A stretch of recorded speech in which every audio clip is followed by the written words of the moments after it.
Praise the lord. దేవుని పరిశుద్ధ నామముకి స్తోత్రము కలుగునుగాక. స్తుతుల ద్వారా నిన్న మనం అద్భుత కార్యం పార్ట్ 1లో చూసుకున్నాము. అదేవిధంగా పార్ట్ 2లో ఈ రోజు స్తుతులు 16th నుంచి 31st వరకు మనము చూసుకున్నాం. స్తుతులలో ఎంత ఆశీర్వాదం ఉందో దేవుని మనం ప్రతిరోజు దేవుడికి చెల్లవలసిన స్తుతులు. సో స్తుతుల ద్వారానే బైబిల్ భక్తులంతా దేవుని దగ్గర ఆశీర్వాదాలు పొందుకున్నారు. సో మనం తెలిసినాక మనం ఆ విధంగా ఉండకూడదు. దేవుని అన్ని వేళలో దేవుని మనము స్తుతించాలి.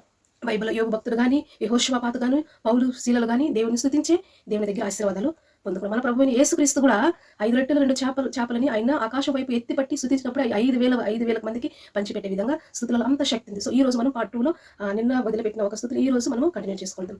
జీవమగల తండ్రి యేసయ్యా మీకు స్తోత్రము. ప్రభులకు ప్రభువా యేసయ్యా మీకు స్తోత్రములు. రాజులకు రాజా యేసయ్యా మీకు స్తోత్రములు. మహిమగల రాజా యేసయ్యా మీకు స్తోత్రములు. సర్వభూమికి మహారాజా యేసయ్యా మీకు స్తోత్రము. నీతికి రాజా యేసయ్యా మీకు స్తోత్రం. సమాధానముకు రాజా యేసయ్యా మీకు స్తోత్రం. అక్షయుడగు రాజా యేసయ్యా మీకు స్తోత్రం. అద్వితీయ రాజా యేసయ్యా మీకు స్తోత్రం. అదృశ్యుడగు రాజా యేసయ్యా మీకే స్తోత్రం. నిరంతరము రాజైన దేవా యేసయ్యా మీకు స్తోత్రం. పరలోకపు రాజా యేసయ్యా మీకు స్తోత్రం. ఘనమైన మహారాజా యేసయ్యా మీకు స్తోత్రం. సత్య స్వరూపి యొక్క ఆత్మ